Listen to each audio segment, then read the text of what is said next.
नमस्कार, मैं हूं विश्वजीत कुमार। आइए ई ट्यूशन के प्लेटफॉर्म पे मैं आपका स्वागत करता हूं। ई ट्यूशन के प्लेटफॉर्म पे जो हमारा यूट्यूब चैनल है उस पे हम पर्सनल डेटा प्रोटेक्शन एक्ट जो इंडिया में नया एक्ट आया है इसके बारे में हम अध्ययन कर रहे थे। तो आज उसको थोड़ा कंटिन्यू करते हैं।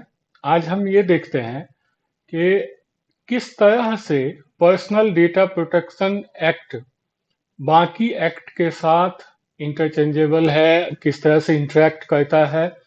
और मान लेते हैं कि ऐसी घटनाएं कुछ डेटा ब्रीच की होती हैं या डेटा लीक ऐसा आपके ऑर्गेनाइजेशन में कुछ होता है और उससे संबंधित कोई जो है एक केस बनता है। तो उस केस का हम अध्ययन करेंगे कि उस केस के कौन कौन से मेन एसेंस आपको फेस करने पड़ सकते हैं, क्या क्या आपको देखने के लिए मिलेगा।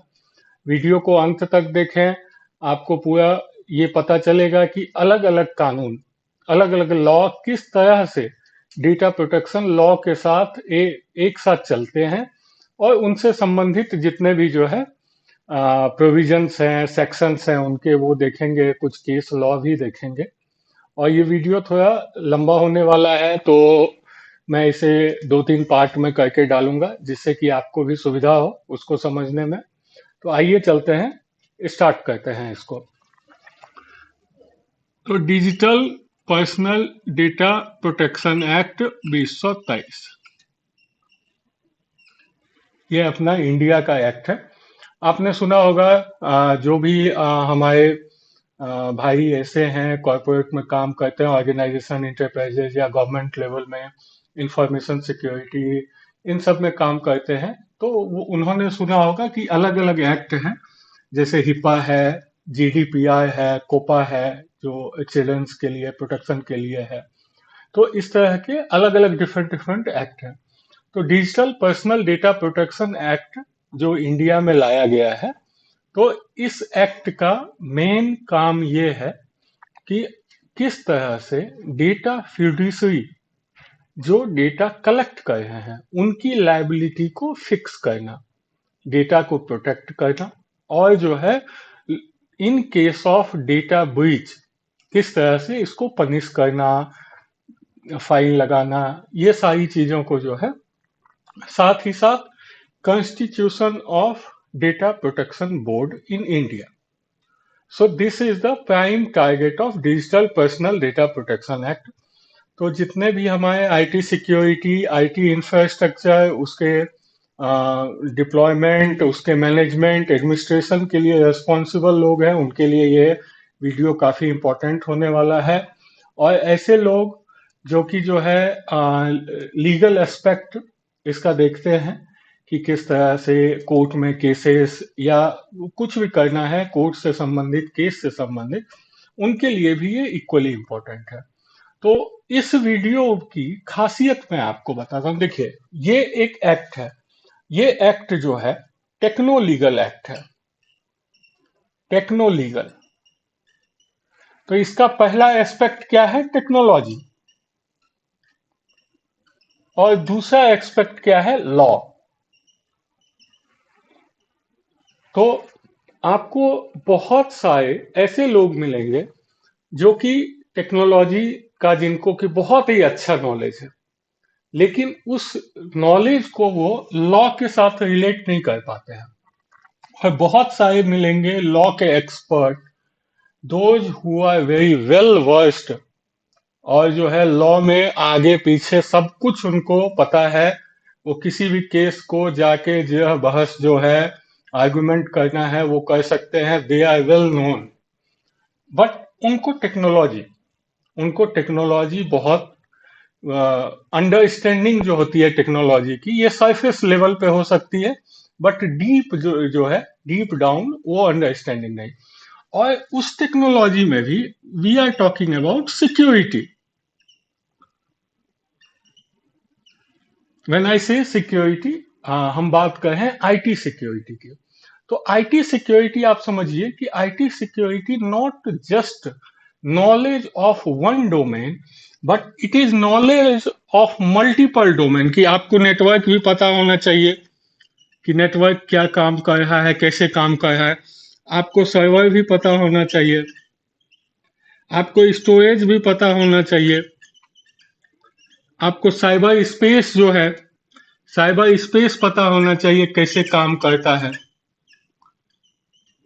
आपको इंटरनेट पता होना चाहिए, उसके बाद आपको डेटा प्रोसेसिंग पता होना चाहिए। इतना सब कुछ जब आपको पता होगा तब फिर आएगा कि आपको इनकी सिक्योरिटी पता होनी चाहिए। So this field is very wide, very wide. और अगर आप जो है लीगली आप मान लेते हैं कि एक आर्गुमेंट कर रहे हैं, बट आपको ये नहीं पता है कि किस तरह से पैकेट फॉर्म होके इंटरनेट पे हमारा डाटा किस तरह से ट्रांसमिट हो रहा है, हमारे यहाँ से कैसे ओरिजिनेट हो रहा है, डिफरेंट जो है अटैक मैकेनिज्म क्या है, अटैक सरफेस मैनेजमेंट क्या है, तो आप कैसे बताओगे? आपको फॉर एग्जाम्पल आपको ये नहीं पता है कि निस्ट फ्रेमवर्क क्या है, जो कि एक डेटा को cyber security, data security different domain में किस तरह से आपको बताता है कि प्रोटेक्शन देना है। अगर वो चीज नहीं पता है तो आप उसको किस तरह से फोकस करोगे कि आपका कहाँ पे, आपको अगर प्रूफ करना है कंपनी के अगेंस्ट कि वहां पे डेटा ब्रीच हुआ है, या आपको डिफेंड करना है एक कंपनी को कि नहीं जी डेटा ब्रीच जो है विलिंगली इनके यहाँ से नहीं हुआ है, तो ऑडिट ट्रेल, फॉरेंसिक्स, ये सारी चीजें। तो जब तक आपको ये टेक्नोलॉजी के बारे में पता नहीं होगा तब तक आप उस चीज को आगे आर्गुमेंट उस पर नहीं कर सकोगे, एनालिसिस नहीं कर सकोगे। अब आते हैं टेक्निकल के बारे में। इसको जरा सा,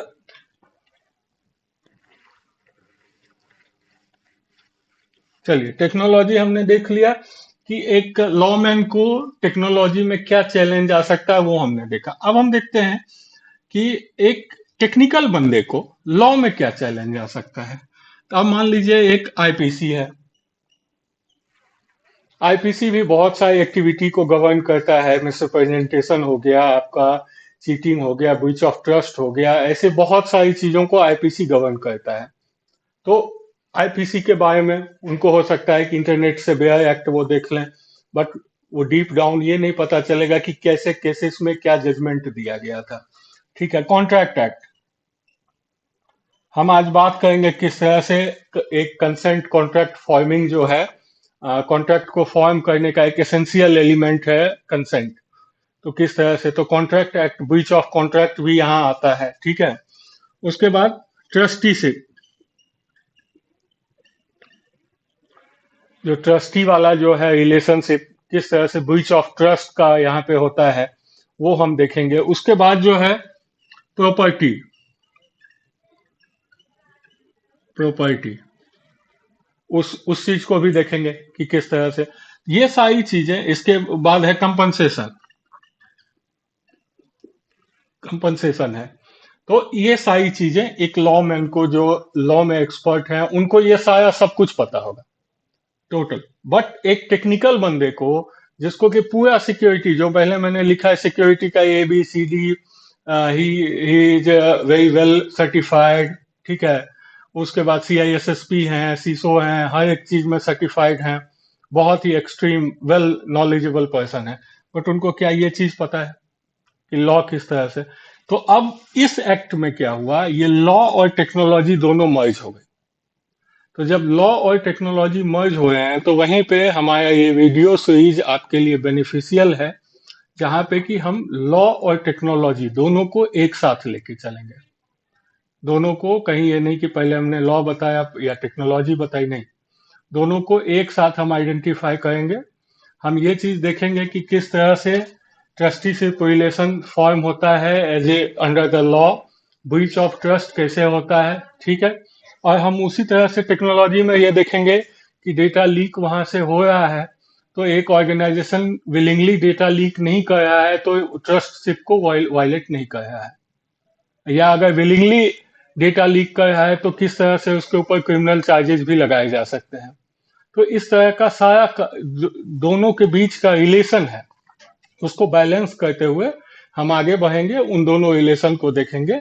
तो चलिए आज के वीडियो के अब हम एजेंडे पे आते हैं कि इस वीडियो सीरीज में जो है क्या क्या एजेंडा हम फॉलो करेंगे, उसको हम एक लिस्ट डाउन कर लेते हैं एंड वन बाय वन उसी एजेंडे को हम फॉलो करेंगे। और एक चीज बताना चाहूंगा, आज के वीडियो इस सीरीज में और भी कुछ फैक्ट्स हैं, फिगर्स हैं जो कि प्रेजेंट करेंगे, तो उन सब चीजों को एक एक करके धीरे धीरे देखेंगे। तो अंत तक हमसे जुड़े रहिए। और वीडियो आपको अच्छा लगे तो मैं आपसे रिक्वेस्ट करूंगा कि इसको लाइक कीजिए, सब्सक्राइब कीजिए, और यहाँ से आप जो है एक टेक्नो लीगल नॉलेज गेन कीजिए। आइए अब देखते हैं हमारा एजेंडा क्या है। सबसे पहला,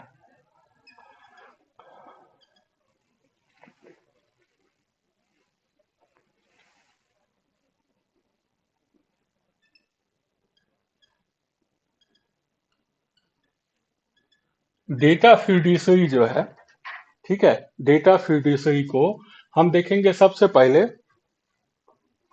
as a trustee.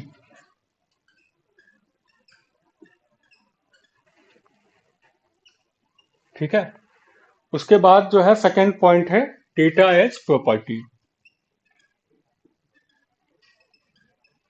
Data as property,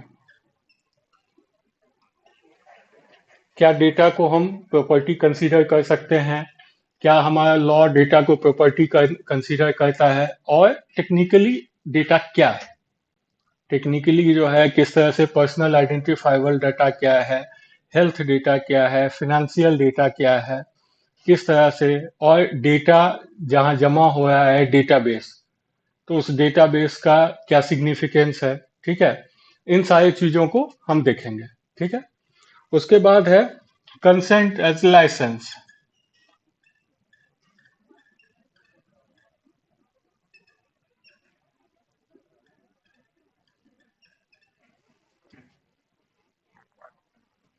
तो लाइसेंस, आप जानते हैं कि लाइसेंस किसको बोलते हैं। हमारी प्रॉपर्टी है, हमारा चीज है, हम किसी को कहते हैं कि ओके ठीक है, you can use it, we are granting the licence to use our owned property और एनीथिंग। सो दैट लाइसेंस वाला जो कंसेप्ट है उस चीज को हम देखेंगे। ठीक है, अब देखते हैं जो हमने पहले भी बात की कि कंसेंट किस तरह से कॉन्ट्रैक्ट को फॉर्म करता है। कंसेंट और कॉन्ट्रैक्ट, या कंसेंट फॉर्मिंग कॉन्ट्रैक्ट, किस तरह से ये एक्टिविटी हो रही है उस चीज को देखेंगे। उसके बाद एक बहुत ही, कहते नहीं, यह बवाल टॉपिक है, फंडामेंटल राइट्स। फंडामेंटल राइट जो है, जो प्राइवेसी को फंडामेंटल राइट, और आप लोगों के लिए इंफॉर्मेशन के लिए बता दूं कि फंडामेंटल राइट कहाँ पे है, कौन के कौन सा कानून बताता है। तो वो कानून नहीं, हमारा संविधान ही है जो कि बताता है कि हमारे देश के जो नागरिक हैं उनका फंडामेंटल राइट क्या है। तो अगर आप किसी का भी फंडामेंटल राइट वायलेशन कर रहे हैं तब तो आप सीधा सीधी जो है आप अपने संविधान के वायलेशन में जा रहे हैं, you are violating the constitution itself. तो कॉन्स्टिट्यूशनल वायलेशन जो केस होते हैं, कॉन्स्टिट्यूशनल लॉ वाले जो केस हैं, they become very high priority case, high profile cases. ठीक है, और कोई भी ऑर्गेनाइजेशन, आप कभी ये नहीं चाहेंगे बीइंग ए ऑर्गेनाइजेशन कि एक कॉन्स्टिट्यूशनल केस में, फंडामेंटल राइट्स के वायलेशन के केस में आप सुप्रीम कोर्ट में जो है खड़े हैं। ये मुझे नहीं लगता है कि कोई एक ऑर्गेनाइजेशन कभी भी विलिंगली चाहेगा कि ये चीज उनके साथ हो। ठीक, तो चलिए आगे देखते हैं। अब इसके बाद जो आ जाता है ब्रीच ऑफ ट्रस्ट।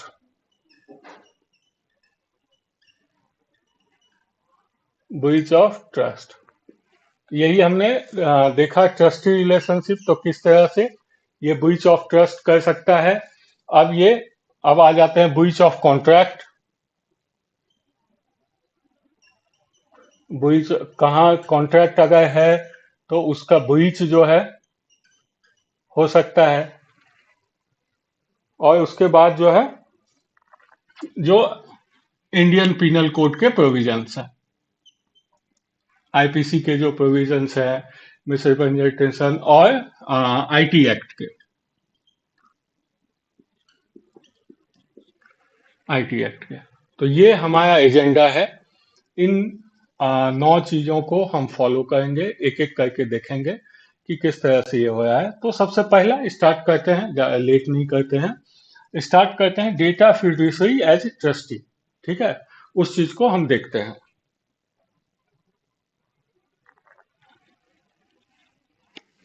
तो ट्रस्टी आप किसे कहते हैं? ट्रस्टी आप उसे कहते हैं जिसके पास में आपने कुछ अपना जो है आइदर प्रॉपर्टी हुआ, प्रॉपर्टी जो है मूवेबल और immovable, any type of property जो है, जब आप किसी के पास ट्रस्ट करते हैं, किसी के पास आपने ट्रस्ट किया, हाँ ठीक है भैया इस प्रॉपर्टी का आप ख्याल रखो, इस प्रॉपर्टी का जो है आपको दिया मैंने, एक मालिक काइंड ऑफ मालिकाना हक दिया। तो आप खुद सोचो कि आप क्या कर रहे हो, कि आप एक डेटा प्रिंसिपल है, ठीक है, डेटा प्रिंसिपल है, डेटा प्रिंसिपल का है personal data, PII, personal identifiable information, PII है जिसको आप पर्सनल डेटा कहते हैं, पर्सनल डेटा है। इन्होंने एक खास मकसद से, एक खास पर्पस से डेटा फिड्यूसरी को, डेटा फिड्यूसरी को इन्होंने डेटा दिया, एक खास मकसद के साथ दिया, और ट्रस्ट किया कि डेटा फिड्यूसरी उसी मकसद के लिए इस डेटा को यूज करेगा, किसी और मकसद के लिए यूज नहीं करेगा। अमानत, जिसे हम कहते हैं अमानत, अमानत के तौर पर अपनी जानकारी को डेटा फिड्यूसरी के पास रखा कि उसको सही ढंग से यूज करेगा, उसको गलत ढंग से यूज नहीं करेगा, और उससे जो है अनवांटेड एडवांटेज या अनड्यू लॉस जो है ये नहीं आपका होगा। एडवांटेज किसको होगा? डेटा फिड्यूसरी को। लॉस किसको होगा? डेटा प्रिंसिपल को। अगर डेटा प्रिंसिपल को लॉस होता है इस डेटा के कारण, या डेटा फिड्यूसरी कुछ गेन करता है अनवांटेड, जो कि पता नहीं था डेटा प्रिंसिपल को, और जो है बिना उसकी जानकारी के उससे गेन कर है। मैं आपको एक उदाहरण देता हूं। एक कंपनी है, उस कंपनी के वेबसाइट पे आपने खुद को रजिस्टर किया किसी चीज के जानकारी के लिए, एक डॉक्यूमेंट डाउनलोड करने के लिए।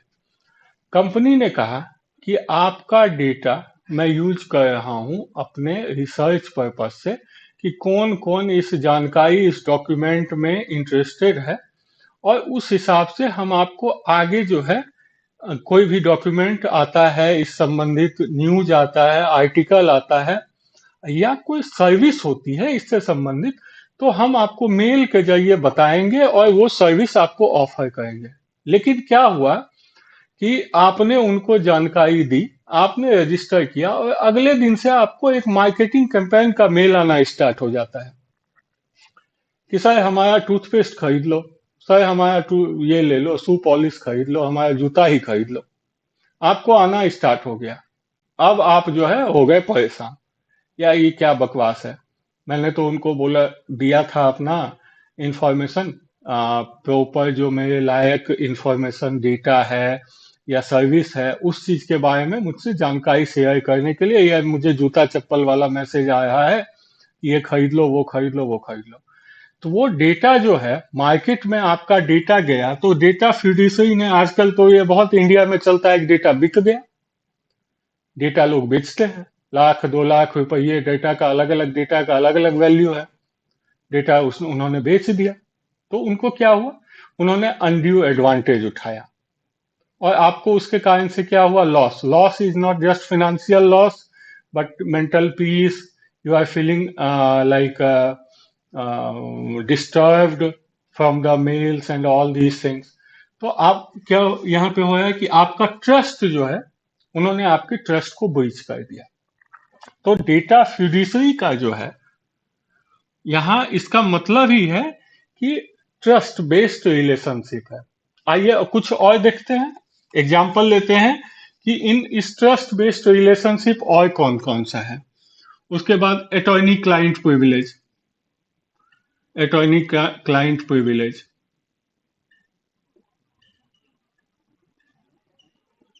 उसके बाद है डॉक्टर पेशेंट। तो ये सारे ट्रस्ट बेस्ड रिलेशनशिप है जिनको कि बाय फोर्स भी, जब तक एक कानूनी आदेश ना हो तब तक कोई बाय फोर्स भी एक डॉक्टर को अपने पेशेंट का इंफॉर्मेशन डिस्क्लोज करने के लिए फोर्स नहीं कर सकता है कि आपको पेशेंट का इंफॉर्मेशन डिस्क्लोज करना ही पड़ेगा, ये नहीं बोल सकता है। एक अटॉर्नी को अपने क्लाइंट का जो है इंफॉर्मेशन जो है वो डिस्क्लोज करने के लिए बहुत सुपीरियर कोर्ट से आपको वो समन आदेश लेके आना होगा, तभी वो जाके हो सकता है, अदरवाइज वो भी पॉसिबल नहीं है।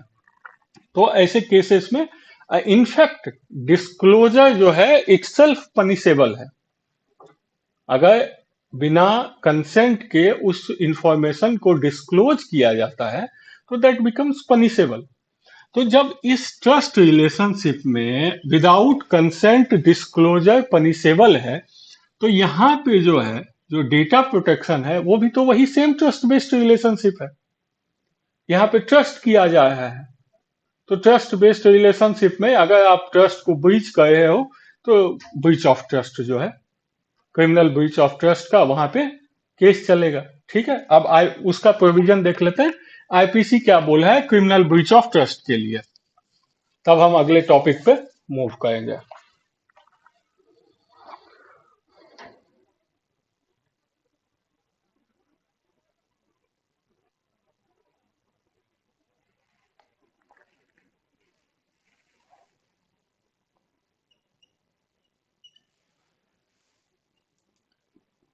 आईपीसी जो है it's self criminal breach of trust,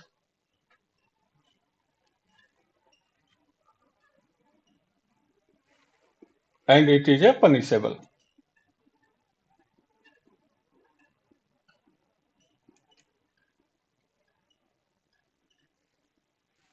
punishable offence. तो आप जहां पे भी ट्रस्ट करे हो आप आईपीसी को भी अट्रैक्ट करे हो। अच्छा, मैं आपको एक चीज बताना चाहूंगा कि डेटा प्रोटेक्शन बोर्ड जो फॉर्मेशन होगा, तो as per the digital personal data protection act, data protection board will have a authority same as a civil court. लेकिन जो है आईपीसी से संबंधित केस सिविल कोर्ट में नहीं, वो क्रिमिनल कोर्ट में लड़े जाते हैं। अब अगर जो है आपने आपके यहाँ एक डेटा ब्रीच हुआ है, just consider yourself as a organization data fiduciary and some data breach happened, and you have not informed the data principal because you was not able to identify the breach. Now due to that breach, something happened to data principal. Maybe in my earlier video I given the example of just how the data leak of RO system led to the danger to the family of the consumer. I shared that with you already. तो यहाँ पे क्या हुआ कि data principal को जो है नुकसान पहुंचा।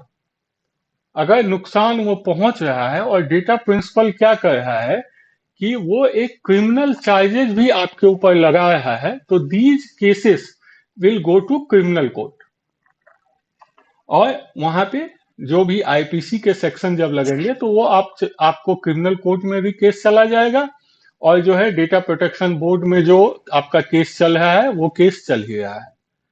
तो ऐसे केसेस में हमें क्या करना है कि अंडरस्टैंड करना है कि किस तरह से डेटा ब्रीच से, बहुत सारे ऑर्गेनाइजेशन डेटा ब्रीच का सिग्निफिकेंस नहीं समझ सकते हैं, तो उस सिग्निफिकेंस को समझना जरूरी है। और इसके लिए जो ये एक्ट है, इन्होंने कहा कि जो है आप data protection officer, data protection officer का जो है आप सेवा लो, वहां पे एक डेटा प्रोटेक्शन। अब जो है आप समझिए कि डीपीओ आपका सीसो नहीं है या सीटीओ नहीं है, वो ये नहीं है डीपीओ।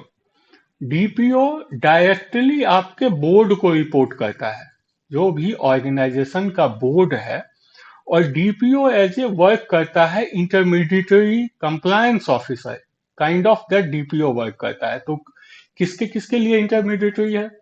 सबसे पहले आपका मान लो एक वेबसाइट है ऑर्गेनाइजेशन का, जहां जो कि आपका डेटा कलेक्शन का सोर्स है। तो वहां पे अपने वेबसाइट पे सबसे पहले आप डीपीओ का नाम डिस्प्ले करोगे कि हाँ जी ये हमारा डीपीओ है। डी- आपका डीपीओ है, डीपीओ का एक कॉन्टैक्ट नंबर है, मेल आईडी है, और in case of any data related query DPO can be communicated. तो ये हो गया पहला point of contact for the any individual. ठीक है। अब डीपीओ जो है बैक टू बैक उन रिक्वेस्ट को ऑर्गेनाइजेशन के साथ डिस्कस करेगा, फुलफिल करेगा। कस्टमर बोलता है इंफॉर्मेशन चाहिए, DPO will give the information to customer. May be organisation can directly give to customer via DPO, okay, or keeping DPO in the loop. There no problem in that, but DPO should be there without fail. तो उसके बाद जो है आएंगे consent manager का जो concept है उस पे भी आएंगे। अभी डीपीओ को हम अंडरस्टैंड कर लेते हैं। तो डीपीओ साहब जो है वो इंटरमीडिएटरी एज ए काम कर रहे थे कस्टमर और ऑर्गेनाइजेशन के बीच में, और डेटा प्रिंसिपल और डेटा फिड्यूसरी के बीच में। यहाँ पे एक चीज बहुत समझना जरूरी है कि डीपीओ जो है वो डेटा फ्यूडिसरी को रिप्रेजेंट नहीं करेंगे डेटा प्रिंसिपल के सामने, उल्टा वो डेटा प्रिंसिपल को रिप्रेजेंट कर रहे हैं डेटा फ्यूडिसरी के सामने। When request from data principal comes, DPO will behave as a representative of data principal towards data fiduciary. Data fiduciary means you, organisation. ठीक है। अब जो है आ जाते हैं कि जहां पे डेटा प्रोटेक्शन बोर्ड और डेटा फिड्यूसरी का कम्युनिकेशन हो रहा है, तो वहां पे डीपीओ वर्क करेगा to represent data fiduciary in front of data protection board. समझ गए? जहां कम्युनिकेशन पे डिपेंड करता है कि डीपीओ किसको रिप्रेजेंट कर रहा है। Like what we are doing, we are offering DPO as a service. तो वहां पे जो है डीपीओ रिप्रेजेंट, जब भी कस्टमर, जब भी डेटा प्रिंसिपल का रिक्वेस्ट आता है तो उनको रिप्रेजेंट करेगा डेटा फिड्यूसरी के सामने। और जब डेटा प्रोटेक्शन बोर्ड का आता है तो डेटा फिड्यूसरी को डेटा प्रोटेक्शन बोर्ड के सामने रिप्रेजेंट करेगा। And DPO will do the assessment of compliance towards digital personal data protection act.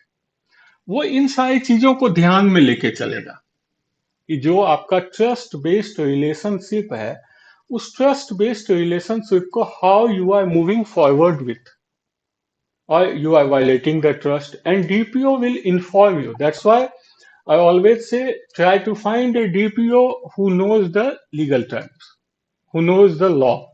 That will save you, that will save you big money, that will save you so big legal problems, everything it will save you, because DPO's responsibility, उनकी जिम्मेदारी है कि आपको बताना कि भैया आपके साथ ये हो सकती है घटना, आप इस तरह से अगर करोगे तो आपके साथ ये घटना होगी। और सबसे बड़ा बात है कि डीपीओ सीधा बताएगा बोर्ड को, बोर्ड ऑफ डायरेक्टर्स के सामने डीपीओ प्रेजेंट करेगा, डीपीओ बताएगा। अब बोर्ड जो है, जो बोर्ड में नॉमिनेटेड टेक्नोलॉजी मेंबर हैं, या जो सीसो या सीटीओ पार्ट ऑफ बोर्ड हैं, मे बी नहीं है पार्ट ऑफ बोर्ड, तो they will get informed from the board. तो यहाँ पे सरकार का कहना है, कानून का कहना है कि टॉप डाउन अप्रोच हम फॉलो करेंगे, बॉटम्स अप अप्रोच नहीं फॉलो करना है। कि मैनेजर के साथ बैठे हैं डीपीओ, असेसमेंट कर रहे हैं, मैनेजर को बता रहे हैं, पता चला कि बोर्ड तक पहुंचते पहुंचते कुछ और ही हो गया है, बाद में डेटा ब्रीच हो गया, कुछ हो गया, आप डेटा प्रोटेक्शन बोर्ड के सामने बैठे हुए हैं। नहीं, ऐसा नहीं है। ये टॉप डाउन अप्रोच है। यहाँ डीपीओ सीधा टॉप से इंटरेक्ट करेंगे, इंटरेक्ट करके उनको अपना रिपोर्ट देंगे, असेसमेंट का, कंप्लायंस का, सब कुछ देंगे। और जिस तरह से जीडीपीआर एक्ट में है, उस वहां पे क्या है कि रेगुलर कंप्लायंस रिपोर्टिंग और ऐसी सारी चीजें हैं, या एडॉक कंप्लायंस रिपोर्टिंग है। तो मोस्ट प्रोबेबली जैसे ही डेटा प्रोटेक्शन बोर्ड बनेगा वो कंप्लायंस रिपोर्टिंग पे जरूर ध्यान देंगे। तो वो ध्यान देंगे तो डीपीओ की वो जिम्मेदारी हो जाती है कि on the regular time interval जो भी प्रिस्क्राइब्ड है framework by the data protection board, as per that framework they have to work, they have to do the reporting, compliance and everything. ठीक है। आइए चलिए, ब्रीच ऑफ ट्रस्ट हमने देख लिया। अब आगे हम देखते हैं, सेकंड पॉइंट देखते हैं। सेकंड पॉइंट हमारा था, क्या था? Data as property. Data as property. अब ये बताइए कि ये इंपॉर्टेंट क्यों है। इसके इंपॉर्टेंट होने का कारण है कि बहुत पिछले समय सालों से ही जब भी डेटा प्रोटेक्शन की बात आ रही थी, तो बहुत सारे जो लॉ एक्सपर्ट हैं, रिसर्च स्कॉलर हैं, बायस्ड उनका ये था। लेकिन बहुत सारों का कहना था कि डेटा को एज ए प्रॉपर्टी डिफाइन किया जाए, और डिफाइन करके जिससे कि प्रॉपर्टी को प्रोटेक्ट करने के लिए बहुत सारे लॉ हैं, प्रोटेक्टेड बाय लॉ। आपका है कि खुद देखते होंगे कि कोई आपकी जमीन पे आके जो है सीधा घर नहीं बना लेता है। आप बेचेंगे, उनको मालिकाना हक ट्रांसफर होगा, फिर उसके बाद कहेंगे, या आपका घर का कोई मूवेबल प्रॉपर्टी है, इमूवेबल प्रॉपर्टी है, तो उस पे जो है आपका एक प्रॉपर प्रोटेक्शन दिया गया है लॉ के द्वारा।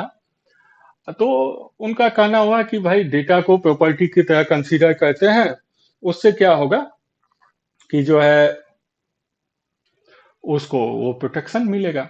बट हम यहाँ पे ये देखेंगे कि क्या क्या डेटा है प्रॉपर्टी या डेटा प्रॉपर्टी नहीं है। ठीक है। तो एक केस है, इसमें केस का नाम है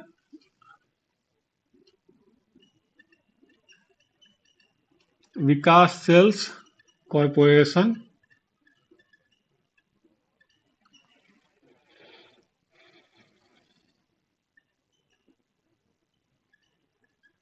वर्सेस कमिश्नर ऑफ कॉमर्शियल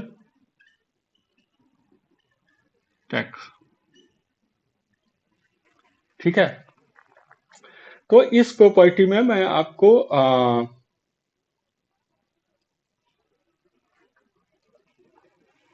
यहाँ पे जो है कोर्ट का, सुप्रीम कोर्ट का ये था फैसला कि प्रॉपर्टी में जो राइट्स है वो एक्सक्लूसिव है।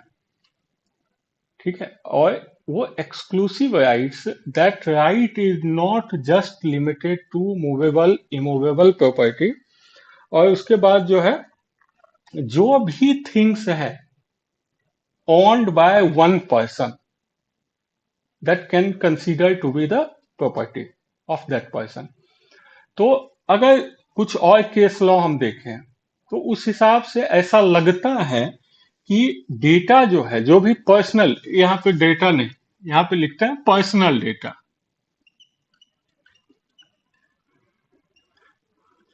काहे कि डेटा को एज ए प्रॉपर्टी, सिर्फ डेटा को हम प्रॉपर्टी नहीं, पर्सनल डेटा उस इंडिविजुअल की प्रॉपर्टी है या नहीं। ठीक है।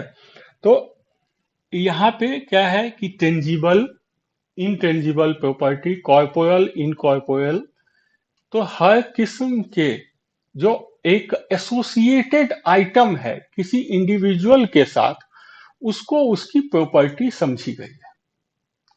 तो आप खुद समझो कि इस चीज से 2+2 4 कहने वाली बात है कि जब इस तरह से सुप्रीम कोर्ट बता रहे हैं कि प्रॉपर्टी क्या है, और जब आप आईपीसी में जाओगे तो आईपीसी सीधा कहता है कि जो चीज मूव हो सकता है वो मूवेबल है, उसके अलावा बाकी जो भी है इमूवेबल प्रॉपर्टी, सॉरी, जो मूव नहीं हो सकता है, अर्थ से जुड़ा हुआ है, वो इमूवेबल प्रॉपर्टी है, उसके अलावा बाकी सारे मूवेबल प्रॉपर्टी में आता है। तो जब इस तरह से है, तो इस तरह से प्रॉपर्टी का कंसेप्ट जो है बहुत ही वाइड हो जाता है। तो आप जो है जब यहाँ पे प्रॉपर्टी आ रही है और उसके बाद ट्रस्ट भी है, ट्रस्ट बेस्ड रिलेशनशिप है। ट्रस्ट बेस्ड में क्या रखा गया है? That is considered to be property, और in better way if we say it becomes a quasi property. It is not completely property, it becomes a quasi property. तो जब ये क्वासी प्रॉपर्टी बन रहा है तो it will attract the law related to protection of property also. तो जब आपके यहाँ डेटा ब्रीच हो रहा है, any data fiduciary, they are faced with data breach. So these kind of law which says the violation of the property, theft of the property, loss of the property, misappropriation, misrepresentation, all these kind of things can be attached, and most of them are the criminal matters. ठीक है, तो इसीलिए data as a personal data as a property it becomes very like relevant concept. तो उस चीज को हमें ध्यान में रख के चलना है जब भी हम डेटा प्रोटेक्शन, डेटा ब्रीच की बात कर रहे हैं। अब चलिए कंसेंट एज ए लाइसेंस देखते हैं।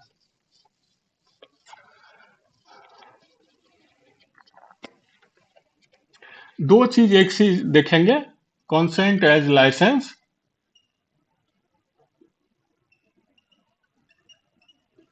ठीक है, और कंसेंट फॉर्मिंग कॉन्ट्रैक्ट।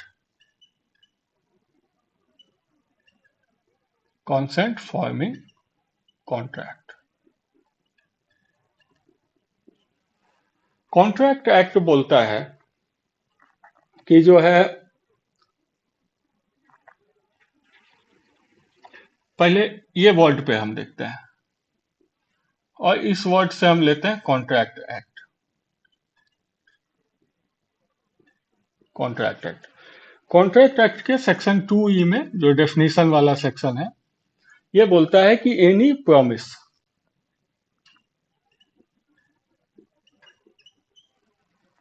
प्रॉमिस जो है वो कॉन्ट्रैक्ट हो सकता है।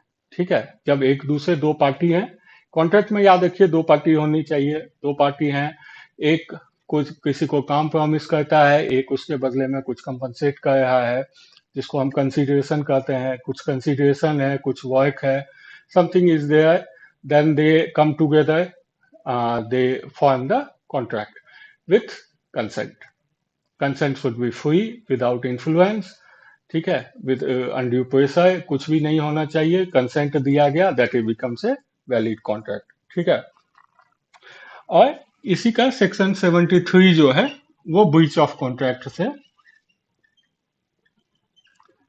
ब्रीच ऑफ कॉन्ट्रैक्ट को हैंडल करता है। और भी बहुत सारे सेक्शंस हैं, वो उतना डीप में हम नहीं जाएंगे। ठीक है, उसको जो है अलग अलग, जब एक एक टॉपिक को, आज समझिए कि एक तरह से मैं समराइज कर रहा हूं। अब एक एक टॉपिक को जब हम डिटेल में पढ़ेंगे तो कुछ ज्यादा केस लॉ पढ़ेंगे, वो एक आध से ऐसे हवा में नहीं। वहां पे ज्यादा केस लॉ कि किस तरह से अलग अलग एंगल हम देखेंगे, अलग अलग एंगल से कैसे इसको सोचा जा सकता है, किस तरह से वायलेशन और ये सारी चीजें जो है ध्यान में आएगी। तो अब देखिए यहाँ पे, अब कॉन्ट्रैक्ट एक्ट आप समझ गए, अब कंसेंट है। सबसे जो digital personal data protection act है, वो जब कहता है, अब इसको एक सेकंड के लिए इधर भूल जाइए, अब डीपीडीपी देखते हैं। ये क्या बोला है? ये कहता है वैलिड पर्पस, वैलिड पर्पस होना चाहिए। ठीक है, वैलिड पर्पस के लिए without pressure consent. Valid purpose किस चीज का? कोई काम करने का। तो आप कह रहे हैं कि एक आदमी किसी कंपनी को डेटा क्यों देगा भाई, अपना इंफॉर्मेशन क्यों देगा? कुछ पाने के लिए, सर्विस हो सकता है, चाहे ई कॉमर्स वेबसाइट है वहां से सामान खरीदने के लिए, या कोई मेडिकल रिलेटेड वेबसाइट है वहां से मेडिकल सर्विस लेने के लिए, ऐसा कुछ भी हो सकता है। किसी किस्म की सर्विस, इंफॉर्मेशन, जानकारी दैट बिकम्स द कंसिडरेशन। उस कंसिडरेशन के लिए अपना इंफॉर्मेशन दे रहा है, तो both are exchanging something, both party are exchanging something with consent. ये एक्ट बोल रहा है कि बिना कंसेंट के काम नहीं करना है। तो क्या हुआ कि जब डेटा दिया, सर्विस लिया with consent, so it becomes a contract, and same way it becomes a licence to use that data for specific purpose. तो जब भी आपके यहाँ डेटा ब्रीच हो रहा है या कोई डेटा लीक कर रहा है, इंटरनल एम्प्लॉय डेटा बेच दे रहा है, कुछ भी हो रहा है, तो what you come under? Breach of contract. तो अब ब्रीच ऑफ कॉन्ट्रैक्ट के पनिशमेंट्स भी हैं, किस तरह से उसको फुलफिल करना है। और ब्रीच ऑफ कॉन्ट्रैक्ट 420 में भी जाता है, सेक्शन 420 आईपीसी का जो है, सेक्शन 420 यहाँ लिखते हैं IPC section 420 which attract 7 year imprisonment. तो जेल टर्म है भैया इसमें 7 साल के, जहाँ पे कि वायलेशन ऑफ कॉन्ट्रैक्ट भी कवर किया जाता है। तो अब जो है कॉन्ट्रैक्ट, ये लॉ आपके कंसेंट, आपके डेटा कलेक्शन को फॉर्म कर देता है एज ए कॉन्ट्रैक्ट।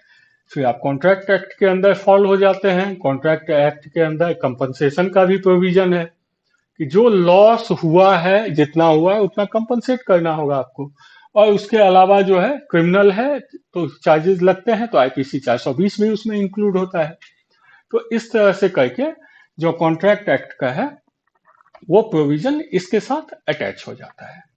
ठीक है, तो इसीलिए हमें केयर करना है डेटा प्रोटेक्शन के केसेस में कि किस तरह से हम अवॉइड करें कि ये चीजें जो है। तो सबसे बेस्ट वे क्या है? डेटा ब्रीच नहीं होने देना है। डेटा ब्रीच अगर हो भी रहा है तो उसको आइडेंटिफाई करना है। आज मैं तो काफी दिन से जो है बहुत सारे ऑर्गेनाइजेशन है, गवर्नमेंट है, उनमें काम करता हूँ, उनका डेटा प्रोटेक्शन इन सारी चीजों के लिए। तो मैंने क्या जनरली आइडेंटिफाई किया है कि जो डेटा प्रोटेक्शन मैकेनिज्म है वो तो बहुत जगह, बिकॉज की that is going to impact their business, तो वो तो बहुत जगह है जहां पे भी बिजनेस इम्पैक्ट है। जहां नहीं है वहां लोग इग्नोर करके चलते हैं, तो उनको भी इग्नोर नहीं करना है। काहे कि ये, और लोग जो है, सबसे बड़ी बात है, मैं आपको एक चीज बताता हूँ। If you are from like organisation managing IT security, तो मैनेजमेंट देखती है आरओआई। अब आरओआई की, हाँ जी हम ये सॉफ्टवेयर खरीद लेंगे, ये प्रोडक्ट ले लेंगे, ये सर्विस कर लेंगे, उसका क्या आरओआई हमारे हमें आएगा, किस तरह से? तो भाई साहब आपको अप टू 250 सीआर का जो फाइन है नॉट प्रोटेक्शन के लिए, तो यहीं पे तो आपकी आरओआई निकल गई। 250 करोड़ तो कोई लेता भी नहीं है सॉफ्टवेयर। मैं तो सिक्योरिटी सॉफ्टवेयर, सिक्योरिटी प्रोडक्ट्स इतने दिन से बेचा हूँ, 250 करोड़ का तो लगाना अपने आप में बहुत बड़ी मुश्किल बात है। उससे तो बहुत सस्ता, मात्र 10% आपको खर्चा होगा, 10 से 20% खर्चा होगा, तो आपकी आरओआई यहीं निकल गई। आप कहोगे ठीक है हमने प्रोटेक्ट कर लिया। अब अगर ब्रीच आइडेंटिफिकेशन के लिए इसमें 200 करोड़ है, 200 सीआई है, 200 सीआई है। तो हाँ, ये चीज मैंने देखा है कि बहुत सारे ऑर्गेनाइजेशन, गवर्नमेंट में ये मैकेनिज्म नहीं है कि डेटा ब्रीच को, डेटा लीक को आइडेंटिफाई करने की कैपेबिलिटी। ब्रीच हो जाता है, ब्रीच हो जाने के बाद मैं आपको वो भी बताऊंगा, एक नॉर्मल सिटीजन्स और जो है लोगों के लिए भी वीडियो, अलग वीडियो बनाऊंगा जिसमें कि किस तरह से आपको अपने डेटा को सर्च करना है, इन्वेस्टिगेट करना है। कुछ वेबसाइट्स हैं जहां आप अपना मेल आईडी डालोगे तो वो बता देगा कि किस कंपनी से आपका डेटा लीक हुआ है। आप इजीली आइडेंटिफाई कर सकते हो कि हाँ जी, मान लो एक कंपनी थी, उस कंपनी का हैक हो गया, मेल आईडी वहां से सारे किसी हैकर ने लेके ऑनलाइन वेबसाइट पे डाल दिया, तो वहां से आप आइडेंटिफाई कर सकते हो किस कंपनी का है। तो जब आप खुद समझो, just being an organisation, consider this, there are mechanisms for any individual to identify the breach, but if you do not implement that mechanism, then 200 crore का अप टू 200 सीआई वहां पे फाइन है। तो आप अब सोचो आरओआई, इस टर्म में आप आरओआई को सोचो। तो इसीलिए इस चीज को प्रोटेक्ट बहुत ही सीरियसली इम्प्लीमेंट करना बहुत जरूरी है। ठीक है, चलिए एक छोटा सा ब्रेक लेते हैं और इस वीडियो को कंटिन्यू करेंगे। पार्ट वाइज मैं इसको डालूंगा, ठीक है, जो कि बहुत ही लंबा ना हो जाए। और रिक्वेस्ट आपसे यही है कि लाइक सब्सक्राइब कीजिए, शेयर कीजिए। मैं चाहता हूँ कि इसके लिए ऐसा कुछ नहीं है कि मैं आपको कोई चार्ज कर रहा हूँ, या मैं तो ऐसे भी बहुत सारे मेरे कॉर्पोरेट क्लाइंट हैं, गवर्नमेंट क्लाइंट है, जहाँ पे कि मैं जाके इसकी ट्रेनिंग देता हूँ। और that is also I am only free of cost, there is no cost in to this. ठीक है, तो मैं आपसे यही कहूंगा कि आप एज मच एज शेयर करें, अपने कलीग से शेयर करें, और उसके बाद जो है दूसरे कंपनी में आपके फ्रेंड्स हैं जो कि इंफॉर्मेशन सिक्योरिटी डोमेन में काम कर रहे हैं, उनके साथ शेयर करें। ठीक है, चलिए मिलते हैं अगले क्लास में। ठीक है, इसको कंटिन्यू करूंगा, अभी ब्रेक लेते हैं। नमस्कार, और फिर मिलते हैं अगले क्लास में।